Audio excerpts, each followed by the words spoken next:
خوب اعوذ باللہ من الشیطان الرجیم بسم اللہ الرحمن الرحیم الحمد للہ رب العالمین وصلی اللہ علی محمد وآلہ الطاہرین اللہم صل علی محمد وآل محمد.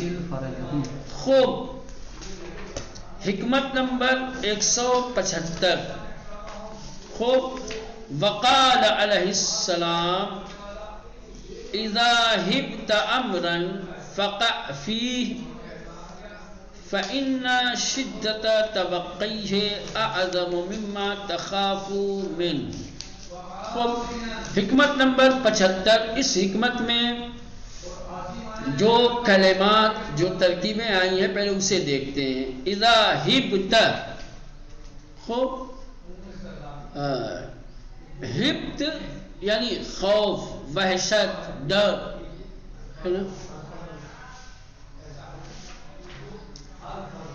ڈرنا، وحشت زدہ ہونا، خوف کھانا، سمجھ رہے ہیں. اذا ہبت، اگر تم کسی امر سے، کسی چیز سے ڈرتے ہو، خوف کھاتے ہو کہ نہیں بھائی یہ کروں گا تو کیا ہو جائے گا، یہ کروں گا تو کیا ہو جائے گا.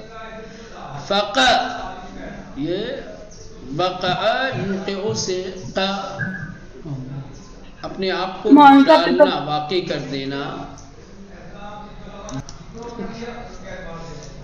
خوب ہیبت، ڈر اور خوف، یہ ہیبت سے، ٹھیک. فقع فعل امر ہے، اپنے آپ کو ڈال دینا، واقع کر دینا، سمجھ رہے ہیں. شدت جانتے ہیں، توقی، فإن شدت توقی، توقع اس میں جو ہے یہ ضرر اور نقصان، اعظم اس میں تفضیل ہے، زیادہ بڑا، مما اس چیز سے، تخافو، خافا یخافو، ڈرنا، خوف کھانا، منہ جس سے، ٹھیک. ہم اس کا ترجمہ کرتے ہیں. پہلے بتاتے ہیں کہ یہ حکمت کا عنوان کیا ہے، موضوع کیا ہے. اس حکمت کا عنوان اور موضوع ہے خوف کا علاج. خوف کا علاج. انسان کی زندگی میں اکثر و بیشتر اس طریقے کے مواقع آتے ہیں کہ جب انسان کسی چیز سے ڈرا ہوا ہوتا ہے، خوف زدہ ہوتا ہے، اور ڈر اور خوف کی وجہ سے کیا ہے، اس کام کو نہیں کرتا. یار یہ کروں پتہ نہیں کیا ہوگا، یہ کروں پتہ نہیں کیا ہوگا، ہے نا. تو جہاں کہیں بھی آپ کو ڈر اور خوف ہو تو اس کا علاج یہ ہے کہ آپ بے خطر کیا ہے، قدم آگے بڑھائیے، کود جائیے میدان میں اس عمل کو انجام دینے کے لیے. کیوں؟ اس لیے کہ خوف کی وجہ سے جو تمہیں نقصان ہونے والا ہے، یہ نقصان اور بڑا ہے جو نقصان تمہیں کیا ہے، میدان عمل میں اترنے کے بعد ہونے والا ہے. یار امتحان دوں، پاس ہوگا نہیں ہوگا، کیا ہوگا، یار پوچھ جاؤ تو پھر ہی تو ہوگے، ہو سکتا ہے پاس نہیں ہو جاؤ. لیکن اگر خوف میں بنے رہو گے، خوف طاری رہے گا، باقی رہے گا، تو یہ خوف مسلسل تمہیں ضرر کی طرف، نقصان کی طرف لے جائے. محروم رہو گے، امتحان ہی نہیں. یار یہ کام کروں یا نہ کروں، کروں کیا ہوگا. یہ تو ہے. خوف کا علاج یہ ہے، خوف کا علاج یہ ہے کہ جب تم کسی چیز سے ڈرو، کسی چیز کا خوف تمہیں ہو، تو تم وادی خوف میں کود پڑو. کیونکہ وادی خوف میں کودنے کے بعد کا جو نقصان ہے وہ نقصان چھوٹا ہے، خوف کا نقصان بڑا نقصان ہے. نقصان اگر فرض کر لو نقصان بھی ہوتا ہے وادی عمل میں کودنے کے بعد، تو وہ نقصان تمہارے لیے چھوٹا نقصان ہوگا. جیسے میں نے مثال دی امتحان والی، فرض کر لو یار پاس ہوگا، فیل ہی ہوگے، فرض کر لو، کم سے کم ایک تجربہ تو ہوا. اب آئندہ امتحان دینے کے لیے آپ پوری آمادگی کے ساتھ جائیں گے. اب یہ ایک مرتبہ کا امتحان آپ کے دل کے اندر ایک حوصلہ، ایک جذبہ پیدا کرے گا، ایک قوت دے گا. ٹھیک، دوسرے مرحلے میں جب آپ امتحان کے لیے جائیں گے تو یقیناً آپ کے لیے کامیابی. اگر آپ نے امتحان نہ دیا ہوتا، اگر آپ کا ڈر، آپ کا خوف مسلسل آپ پر حاوی ہوتا، آپ اسی ڈر اور خوف کے ساتھ جی رہے ہوتے، دوسرے سال بھی آپ امتحان نہیں دیتے، ہے نا؟ تو یہ خوف کا نقصان بڑا ہے یا وادی خوف میں کودنے کے بعد جو نقصان ہو رہا ہے وہ نقصان بڑا ہے؟ وہ چھوٹا ہے، وہ پہلے والا بڑا ہے. ظاہر سی بات ہے، انسان جب ایسے مرحلے میں واقع ہو جہاں دونوں طرف نقصان ہو تو جہاں بڑا نقصان انسان اپنے آپ کو اس سے بچائے. چھوٹا نقصان اٹھا لینا، بڑے نقصان سے اپنے آپ کو بچا لینا، یہ بھی ایک طریقے کا نفع ہے. سمجھ رہے ہیں؟ یہ ہے. امام فرماتے ہیں اذا حفت امرا فقع فی، جب تم کسی امر سے، کسی چیز سے دہشت، وحشت، خوف محسوس کرو، فقع فی، کود پڑو اس میں. فقع فی تو اپنے آپ کو اس میں ڈال دو، کود پڑو، پھانک پڑو، اتار دو اپنے آپ کو عملی مرحلے میں. فإن شدت توقعی، اس لیے کہ جو کھٹکا تھا، جو ڈر تھا، جو خوف تھا، وہ زیادہ ضرر اور نقصان پہنچانے والا ہے آپ کو اس چیز سے جس سے آپ ڈر رہے تھے. جس کا آپ کو ڈر تھا، جس کا آپ کو خوف تھا، وہ کمتر، جو کھٹکا ہے وہ بڑا ہے. یعنی یہ ڈر اور خوف یہ زیادہ مضر ہے، یہ زیادہ نقصان پہنچانے والا ہے آپ کو کہ جو ضرر اور جو نقصان آپ میدان عمل میں اترنے کے بعد اٹھائیں گے. خوف نکل جائے گا. بے خوف کے ساتھ زندگی کوئی زندگی ہے؟ خوف سوائے اضطراب، بے چینی کے، مایوسی کے، ناتوانی کے، ذوف کے، اسے کیا حاصل ہوتا ہے؟ دنیا کا ہر خوف انسان کو ضعیف اور کمزور بناتا ہے. بس ایک خوف ہے، اور خطبہ جمعہ آپ لوگوں کے ذہنوں میں ہو تو ایک خوف خدا ہے جو انسان کو قوی بناتا ہے، مستحکم بناتا ہے. دنیا کا خوف انسان کے دل کے اندر جتنا زیادہ پیدا ہوگا، انسان کی زندگی میں بے چینی، اضطراب اتنی ہی زیادہ ہوگا. کس سے ڈرتے رہو گے بھائی؟ گاؤں والے سے، محلے سے، نیتا سے، پولیس سے، استاد سے، بیوی سے، شوہر سے، کس سے ڈرتے رہو گے بھائی؟ ہر ڈر تمہیں بے چین کرے گا. بے چینی کے ساتھ، اضطراب کے ساتھ زندگی کوئی زندگی ہے؟ بس ایک خوف ہے، خوف خدا. اور یہ یاد رکھو، دنیا کا خوف اسی دل میں آتا ہے جس دل میں خوف خدا نہیں ہوتا. تو ایک اگر خوف خدا سے دل خالی ہو جائے تو دنیا کا خوف انسان کے وجود پہ حاوی ہو جاتا ہے، انسان کے دل کے اندر گھر بنا لیتا ہے. پھر زندگی مشکلات سے، اضطراب سے گھر جاتی ہے. زندگی میں سکون چاہیے، بے خوف ہو کر جینا ہے. اگر زندگی سے اضطراب اور بے چینی کو دور کرنا ہے، ہر خوف سے بے خطر ہو کر کے جینا ہے، تو ایک خوف دل کے اندر پیدا کرو، خوف خدا. یہ خوف تمہیں کیا ہے؟ قوی بنائے گا، یہ ہمت دے گا، یہ آپ کی زندگی سے اضطراب کو دور کرے گا. جس دل میں خدا کا خوف ہوتا ہے اس دل میں پھر کسی کا خوف نہیں ہوتا ہے. نہیں آتا ہے. تو آپ کیا پسند کریں گے؟ ہزاروں قسم کے خوف لے کر زندگی گزارنا یا ایک خدا کا خوف لے کر کے؟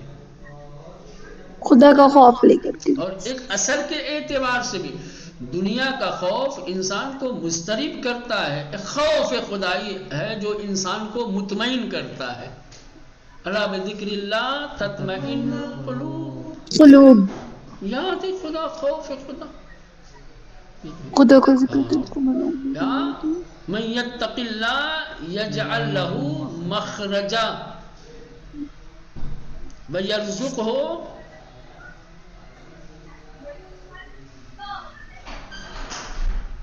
بغیر حساب.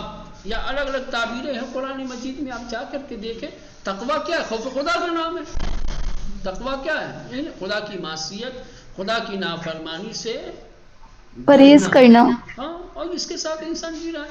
یجعل لہ مخرجا، دنیا کی طاقتیں آپ کو ہراساں کریں گی، ڈرائیں گی، آپ کی زندگی میں مشکلات کھڑی کریں گی، آپ کی کامیابی سربلندی کے راستے میں رکاوٹیں ڈالیں گی، لیکن یجعل لہ مخرجا، خدا تمہارے لیے راستے بنائے گا. ہر مشکل آسان کر دے گا وہ. چلے بار سنا تو یہ سمجھ میں آ گئی یہ حکمت. بے خوف ہو کر کے زندگی گزارو. ایک بار پھر ترجمہ کرتا ہوں. اذا ہبت امرا، جب تم کسی امر سے دہشت محسوس کرو، جب تمہیں کسی چیز کا خوف محسوس ہو، جب تم کسی چیز سے ڈرو، فقع فیہ، تو اس میں اپنے آپ کو ڈال دو. رات کو جاگوں گا، نماز شب پڑھنی ہے، رات کو جاگوں گا تو صبح کو پڑھ کیسے پاؤں؟ بڑی مشکل ہے نا؟ ڈر ہے کہ نماز شب کی وجہ سے درس چھوٹ جائے گا. ہزاروں مثالیں آپ دے سکتے ہیں، میں اسی سمجھانے کے لیے کہتا ہوں، ہے نا. پہلا بات جگہوں پہ ہو سکتا ہے کہ واقعی حقیقت میں بھی مشکل، لیکن برصورت یہ ایک بہت بڑی سچائی ہے، بہت بڑی حقیقت ہے. اب امام کی اس حکمت کے اندر بڑی وسعت ہے، بڑی گہرائی ہے، سمجھ رہے ہیں.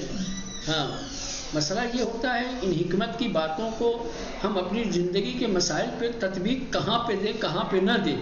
اور خدا سے دعا کرنا چاہیے کہ خدا اتنا شعور دے، اتنی فکر دے، اتنی سمجھداری دے کہ یہ اسلامی تعلیمات کو ان کے صحیح جگہوں پر ہم استعمال کر سکیں. یہ بڑی چیز ہے. واللہ یہ حکمت کی باتیں ہم تو پڑھتے ہیں بھول جاتے ہیں، زندگی میں ایسے مراحل آتے ہیں تو یاد ہی نہیں رہتے اور سمجھ ہی نہیں پاتے کہ امام کی یا قرآن کی، نبی کی کس تعلیم کو کہاں پر بروئے کار لانا ہے. یہ بھی ایک ہنر مندی ہے بھائی. ہاں، کیا تمام خوف کی چیزوں میں پتہ چلا کہ بھائی یہ جنگل میں شیر رہتے ہیں، ادھر راستے میں سانپ رہتے ہیں، ہے نا. دامن اٹھایا اور کود گئے. ارے بھائی نے ایسی جگہوں کے لیے تھوڑی ہے نا، سانپ کا بل ہے، اسی میں گھسا ہوا ہے، ڈر لگ رہا ہے. ارے یار کہیں رات کو نکل کے، ابے رات کو کاٹے گا، میں ابھی اس کو بتاتا ہوں. پتہ چلا ہاتھ ڈال دیا. کہو کہ جس سے ڈرو، جہاں دہشت محسوس کرو وہاں اپنے آپ کو ڈال دو. وہاں کے لیے تھوڑی ہے بھیا، جہاں خطرہ ہو اس طریقے کا جان، وہاں اپنے آپ کو بچاؤ. یہ ایک چیز جو ہے بہت بڑی چیز ہے. واقعی کبھی غور کیا، میں کبھی کبھی غور کرتا ہوں کہ یہ جو ہم اسلامی تعلیمات حاصل کر رہے ہیں، جس کے اندر اللہ نے بے انتہا فوائد اور اثرات رکھے ہیں جو انسان کو کمال تک لے جانے والی ہیں، یہ تعلیمات ہماری زندگی کے کس مرحلے میں، کس موڑ پہ، کس موقع پہ، کس تعلیم پر کہاں عمل کرنا ہے، یہ ایک سمجھنے کی ضرورت ہے. اور یہ ہم نہیں سمجھ پاتے واقعی، اور اسی لیے ہماری زندگی کی مشکلات بھی دور نہیں ہوتی. علم تو ہے، سمجھ رہے ہیں، لیکن کہاں پر، کس موقع پر، کس جگہ پر، کس تعلیم کے اوپر کیسے عمل کرنا ہے یہ نہیں جانتے. یہ کسی ہے نا. ابھی پڑھ کے راغب جانے کے بعد سانپ پکڑنے لگے، ڈرتا تھا، اب ڈر نکالنا ہے مجھے، ہے نا. جہاں سانپ دیکھ کے بھاگتا تھا اب دوڑا رہا ہے.